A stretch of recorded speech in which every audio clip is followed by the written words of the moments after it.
Hello friends, అందరికీ నమస్కారం. టేలిపిక్ ఛానల్‌కు మీకు స్వాగతం.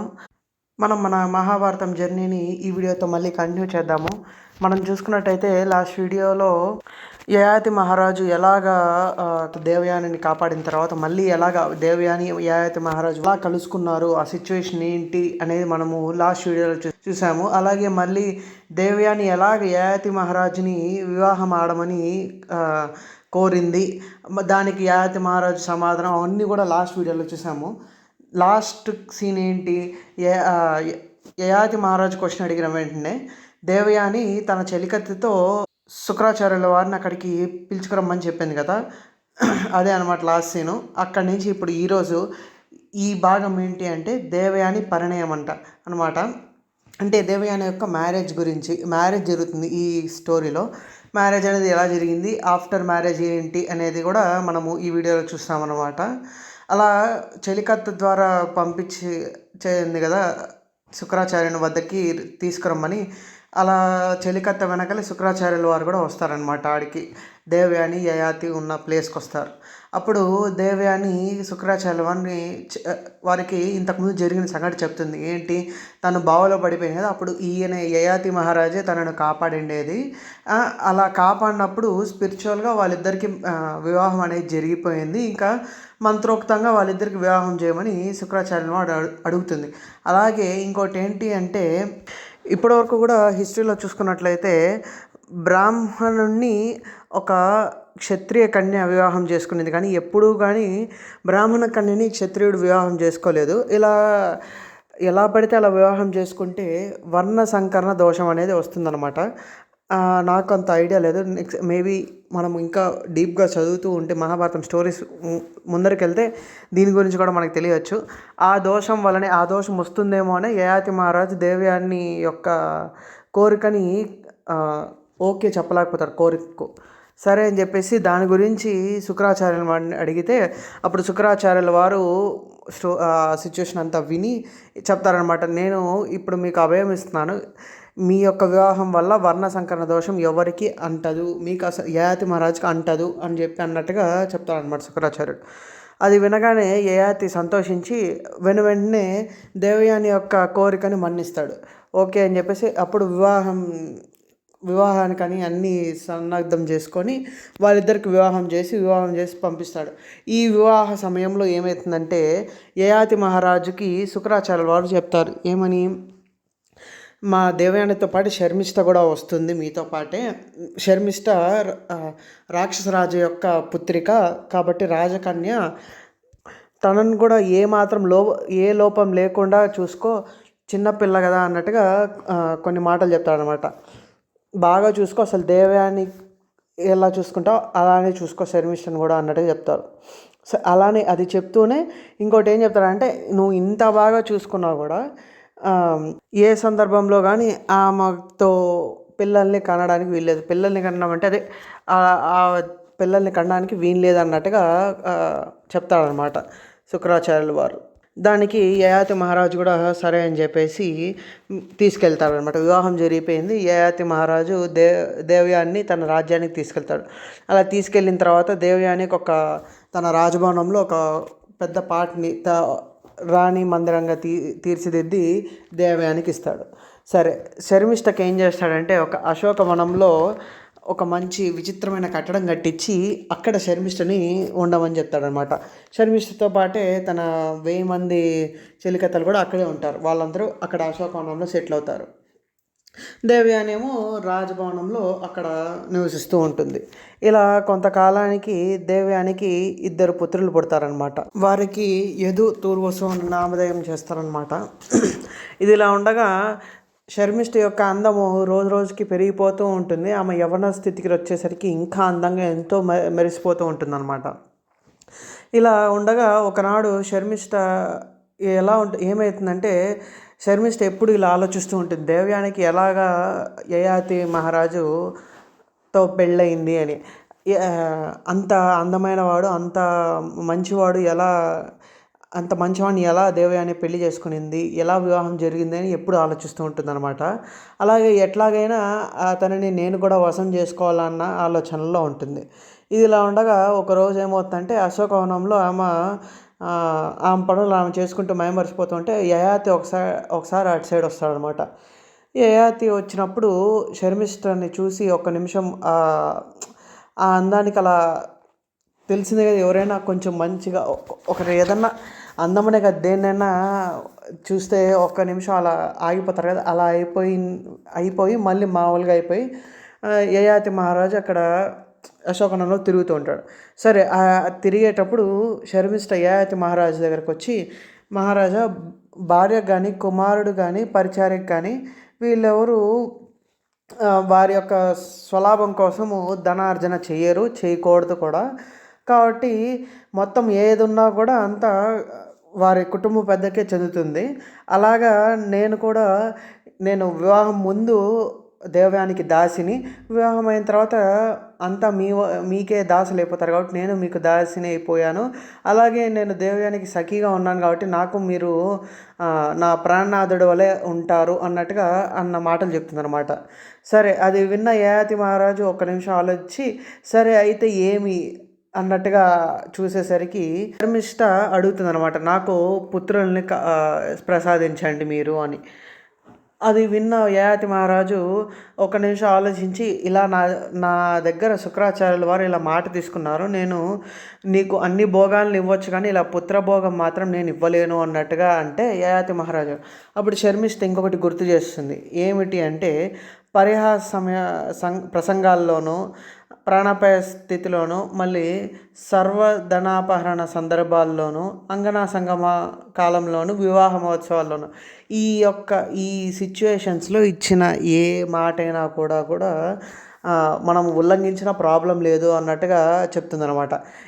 ఎలా చెప్తుందంటే స్ట్రైట్గా ఇలా చెప్పేది, కొంచెం వెటకరంగా కానీ ఇండైరెక్ట్గా చెప్తుంది. ఇలా చెప్పి అయినా మీ నాలెడ్జ్తో నాది పోలిస్తే ఎంత అన్నట్టుగా చెప్తుందనమాట. సరే ఇది విన్న యయాతి మహారాజు మళ్ళీ కొంచెంసేపు ఆలోచిస్తే, సరే ఆలోచించి ఆమె అభిష్టాన్ని నెరవేరుస్తాడు. ఆమెకు 3 పుత్రులు పుడతారనమాట. దీని గురించి మనం గమనిస్తాము. ఇలా ఆమెకు పుత్రులు పుట్టారు అనే విషయం వచ్చేసి దేవయానికి ఆ నోట ఈ నోట తెలుస్తుంది అనమాట. ఆ నోట ఈ నోట ద్వారా చిన్నగా తెలుస్తుంది. దేవయాని ఏమనుకుంటుంది, యయాతి మహారాజు వాళ్ళే పుట్టారు ఈ పుత్రులు, యయాతి మహారాజుని శర్మిష్ఠ వశం చేసుకునింది అన్నట్టుగా అనుకొని వెంటనే శర్మిష్ఠ వద్దకు వెళ్తుంది దేవయాని. వెళ్ళి ఏమి ఆ సిచ్యువేషన్ అని నీట్గా ఆరాధిస్తే శర్మిష్ఠ చిన్నగా సిగ్గుపడుతూ అలా కాదు ఇలా కాదు అన్నట్టుగా చిన్నగా ఇంకొక విషయం చెప్తుంది. ఏంటి అంటే, వీరు రాజర్షి నాకు ఇచ్చిన వరము, ఒక రాజర్షి నాకు వరం అని అడిగితే నేను పుత్రులను అడిగాను, ఆ వరప్రసాదమే ఈ పుత్రులు అన్నట్టుగా మాట చెప్తుందనమాట. సరే ఆ రాజర్షి ఎవరు, ఆ కులం ఏంటి, ఇవేంటి అని దేవయాని క్వశ్చన్ చేస్తే దానికి శర్మిష్ఠ మళ్ళీ సిగ్గుపడుతూ కొంచెం వయ్యారంగా ఏం చెప్తుంది, ఆయన చాలా కాంతిమంతుడు, ఆయన కాంతి కానీ ఆయన చార్మ్ కానీ చూసిన తర్వాత నాకు అలాంటి క్వశ్చన్స్ ఏమి రాలేదు, నేను అలా క్వశ్చన్ చేయలేకపోయాను అన్నట్టుగా చెప్తుంది. సరే అది విన్నాక సరేలే ఏదో ఒకటి జరిగిందిలే, యయాతి వల్ల కాదు కదా వాళ్ళు కలిగింది అన్న ఒక దీంతో దేవయాని కొంచెం సంతోషం వెలువరిచి, సరే నువ్వు నీ పుత్రులు బాగా మంచిగా ఉండండి అని చెప్పేసి అక్కడి నుంచి వెళ్ళిపోతుంది అనమాట. మరికొంతకాలానికి యయాతి మహారాజు అశోకవనంలో కూర్చొని సేద తీరుతూ ఉంటాడనమాట. అలా సేద తీరుతూ ఉంటే ఈ శర్మిష్ఠ యొక్క పుత్రులు ఉన్నారు కదా 3, వాళ్ళు 3 వంటల్లో ఆ అశోకవనంలోనే ఆడుకుంటూ ఉంటారు. చాలా చిన్ని పిల్లలు అనమాట, ఆడుకుంటూ ఉంటారు. లేత వయసులో ఉండేటోళ్ళు చాలా క్యూట్గా ఉన్నారు అన్నట్టుగా ఇక్కడ ఇచ్చారు. అలా వాళ్ళు 3 ఆడుకుంటూ ఉంటే యయాతి మహారాజు ఆ 3ని చూస్తూ అలాగే ఉండిపోతాడనమాట. ఏమిటి అంటే ఎంతైనా సొంత పుత్రులు చాలా క్యూట్గా ఉన్నారు, అలా ఆడుకుంటూ ఉంటే వాళ్ళని చూస్తూ ఉండిపోతారు కదా, అలా యయాతి మహారాజు కూడా చూస్తూ ఉండిపోయాడనమాట. ఆ సిచ్యువేషన్ని దేవయాని బయట నుంచి వస్తూ గమనిస్తుంది. గమనించిన తర్వాత యయాతి మహారాజుని ఒకసారి చూసి మళ్ళీ ఆ పుత్రులను చూసేసరికి సరే యయాతి మహారాజు కొంచెం కళ్ళు తిప్పుకున్నట్టు చేస్తాడు. సరే అని చెప్పేసి ఆ పుత్రుల దగ్గర ఆ 3 పిల్లల దగ్గరికి వచ్చి ఎవరు మీరు ఏమి అన్నట్టుగా అడుగుతుందనమాట. వెంటనే వాళ్ళు చిన్న పసిపిల్లలు కదా, వారు యయాతి మహారాజు వైపు మళ్ళీ శర్మిష్ఠ వైపు వేలు చూపించి వీరే మా తల్లిదండ్రులు అన్నట్టుగా చెప్పరు, అంటే చూపిస్తారు. అలా చూపించగానే దేవయాని అర్థం చేసుకునేస్తుంది. ఏంటి అంటే యయాతి మహారాజు యొక్క పుత్రులే వీరు, యయాతికి శర్మిష్ఠకి పుట్టిన పుత్రులే వీరు అని అంటే ఎలా చెప్పాలి, ఫిక్స్ అయిపోదు, 100% కన్ఫర్మ్ అయిపోదు. 75% డౌట్ క్లారిఫై అయిపోతుంది. ఇంకొక 25% డౌట్గా ఉంటుంది అనమాట. ఏంటి అవునా, ఈయన ఇలా చేశారా అంటే యయాతి మహారాజు నన్ను ఇలా మోసం చేశారా, చెయ్యరు కదా అన్నట్టుగా డౌట్ఫుల్ ఫీలింగ్తో ఉంటుంది. సరే, ఈ ఈ విషయం ఒక సైడ్ ఉంటే ఆ పిల్లలు వెంటనే యయాతికి చేయి చూపించి యయాతి దగ్గరికి వెళ్తారనమాట. చిన్నపిల్లలు కదా, తల్లిదండ్రుల గురించి అడిగేసరికి వెంటనే వాళ్ళ దగ్గరికి వెళ్ళిపోతారు కదా కొంతమంది. అలా వెళ్ళేసరికి యయాతి మహారాజు పట్టించుకోవడం అనమాట వాళ్ళ ముగ్గురిని. పాపం చిన్నపిల్లలు కదా, అలా పట్టించుకోకుండా ఉండిపోతే పక్కకి తిరిగితే వాళ్ళకి ఎలా ఉంటుంది. అలా వాళ్ళు బాధపడి శర్మిష్ఠ దగ్గరికి వెళ్ళిపోయి ఏడుస్తారు. ఏడ్చి పడుకొని నిద్రపోతారు అనమాట, అలానే శర్మిష్ఠ దగ్గరే. సరే, ఇది ఇలా ఉండగా శర్మిష్ఠ అది పక్కన పెట్టేసి ఇక్కడికి వస్తారు. ఈ సిచ్యువేషన్ గురించి వస్తే అప్పుడు డైరెక్ట్గా దేవయాని అడుగుతుంది. ఏమని అడుగుతుంది, ఇలా డైరెక్ట్గా క్వశ్చన్ చేసేస్తుంది అనమాట శర్మిష్ఠ. ఏంటి నువ్వు నా దాసివి కదా, ఇలా ఎలా చేయగలిగావు, నా ప్రాణనాథుని ఎలా ఇలా వశం చేసుకోవాలనుకుంటున్నావు, ఎలా ఆయన వల్ల నువ్వు పుత్రుల్ని కంటావు అన్నట్టుగా గట్టిగా క్వశ్చన్ చేస్తుంది. అలాగే నీ రాక్షస బుద్ధిని నువ్వు పోనిచ్చుకోలేదు, నీ యొక్క అసూయతో మా యొక్క ప్రాణనాథుని ఇలా చేసావు అన్నట్టుగా గట్టిగా అరుస్తుంది అనమాట. సరే అని చెప్పేసి ఇది విన్న శర్మిష్ఠ ఉంటారా చిన్నగా, అవును మీ పుత్రులు నాకు, నేను ఆల్రెడీ చెప్పాను కదా, ఒక ఋషివర్యుల వల్ల నాకు సంభవించారని, ఎలా నువ్వు ఇలా చేస్తున్నావు అన్నట్టుగా క్వశ్చన్ చేస్తే ఆ ఋషివర్యులు నా యొక్క భర్తే కదా అన్నట్టుగా దేవయాని చూడగా శర్మిష్ఠ మళ్ళీ ఒక అహంకారంతో చెప్తుందనమాట. అవును, ఆ ఋషివర్యులు ఎవరో కాదు యయాతి మహారాజే. ఆయన యొక్క చార్మ్, ఆయన యొక్క దీన్ని చూసే నేను ఆయన్ని అభయం అడిగాడు, ఆయన నా అభిష్టాన్ని నెరవేర్చారు అన్నట్టుగా రివర్స్ సమాధానం చెప్తుంది శర్మిష్ఠ దేవయానికి. ఇది వినగానే దేవయానికి కోపం పెరిగిపోయి యయాతి మహారాజుని మాట అనలేక శర్మిష్ఠని అనలేక అలా బయట వచ్చేసి తన తండ్రి వద్దకు వెళ్ళిపోతుంది అనమాట దేవయాని. ఎంతో కోపంతో వెళ్తుంది దేవయాని తన తండ్రి వద్దకి. ఈ సిచ్యువేషన్ అంతా పక్క నుండి చూస్తున్న యయాతి మహారాజు వెనువెంటనే దేవయాని వెనకన పరిగెత్తాడు. శుక్రాచార్యుల వారు ఏదన్నా ఆగ్రహంతో తనను శపిస్తారు, తనకు ఏదైనా జరుగుతుందన్న భయంతో యయాతి మహారాజు వెంటనే దేవయాని వెనకల పరిగెత్తాడనమాట. ఫస్ట్ దేవయాని శుక్రాచార్యుని వద్దకు చేరుకుంటుంది. శుక్రాచార్యుని వద్దకు చేరుకున్నాక జరిగిన సంఘటన అంతా ఉంటాలో బాగా వివరిస్తుంది అనమాట. శుక్రాచార్యుల వారికి మొత్తం జరిగిందంతా కూడా వివరిస్తుంది. శుక్రాచార్యులు వారు విని ఒకంత కోప్పడి సరే ఆ ఆగ్రహంతో ఉండగా యయాతి మహారాజు అక్కడికి వస్తాడు.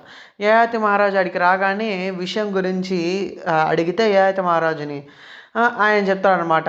లేదు, నేనేం చేయమంటారు, ఋతుమతి అయిన భార్యని అలా నన్ను క్వశ్చన్ చేస్తే నేను కానీ తన అభీష్టం నెరవేర్చకపోతే నాకు భ్రూణహత్య పాతకం చుట్టుకుంటుంది కదా, అంటే ఫిమేల్ ఫోర్టిసైడ్ అని అన్నారనమాట ఇంగ్లీష్లో. అంటే ఎలా అంటే ఋతుమతి అంటే మెచ్యూర్ లేడీ అనమాట. తను తల్లి కావాలనుకుంటున్నప్పుడు తనంత అంటే భార్య స్థానంలో ఉంది కదా శర్మిష్ఠ. అప్పుడు వీడియోలో ఇంతకుముందు విన్నాం కదా ఎలాగా శర్మిష్ఠ యయాతికి భార్య అయింది, లేకపోతే యయాతి వద్ద ఉంది అన్నట్టుగా.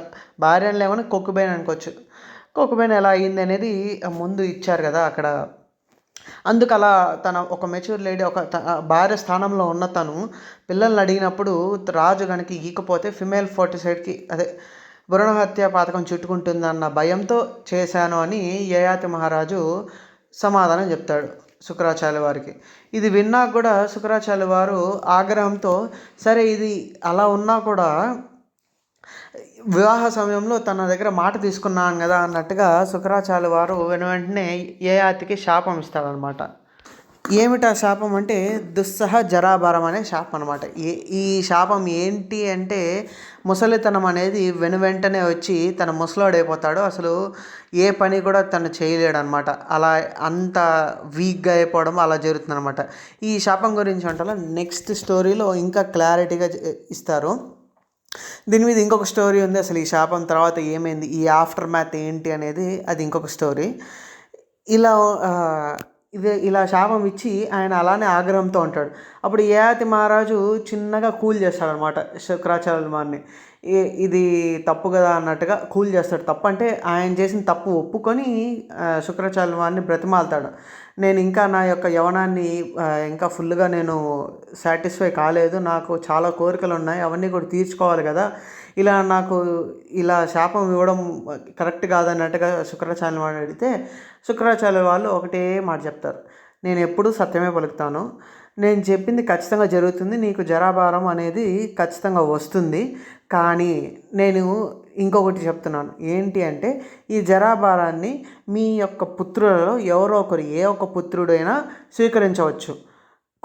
కొన్ని సంవత్సరాల వరకు, కొన్ని రోజుల వరకు నీ యొక్క కోరికలను నువ్వు సాటిస్ఫై చేసుకొని మళ్ళీ నీ యొక్క జరాభారాన్ని నువ్వు తీసుకునేసి నీ పుత్రునికి.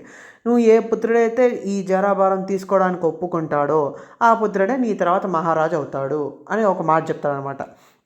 సరే, ఒకంతకు ఆ శాపం వల్ల ఆయన బాధపడిన యయాతి మహారాజు ఆ యొక్క శుక్రాచార్యుని యొక్క హింట్ వల్ల ఓకే అన్నట్టు కొంచెం నెమరేసుకొని సరే అని చెప్పేసి దేవయాన్ని బతిమాలుకొని మళ్ళీ వీళ్ళు అందరూ రాజ్యానికి తిరిగి వస్తారనమాట. రాజ్యానికి తిరిగి రావడం వరకే ఈ యొక్క స్టోరీ ఎండ్ అనమాట. దేవయాని పరిణయం, తన పెళ్ళి వివాహం ఎలా జరిగింది, వివాహం జరిగిన తర్వాత ఏం జరిగాయి అనేది మనం దేవయాని పరిణయంలో చూసామన్నమాట. దీని తర్వాత నెక్స్ట్ స్టోరీ అనేది ఈ శాపం యొక్క ఆఫ్టర్ మ్యాథ్, అంటే వాళ్ళ పుత్రులు 5 పుత్రులు కదా, ఎవరు స్వీకరించారు, ఎలా స్వీకరించారు, ఏం జరిగింది అనేది మనము నెక్స్ట్ వీడియోతో చూద్దాము. ఈ వీడియో అనేది ఈ స్టోరీతో మనం ఎండ్ చేస్తున్నాము. Thank you. Please like and share my videos. Please subscribe to my channel. Please comment on my channel. Thank you for being till the end of the video. Bye bye. Subscribe to my channel Telepec.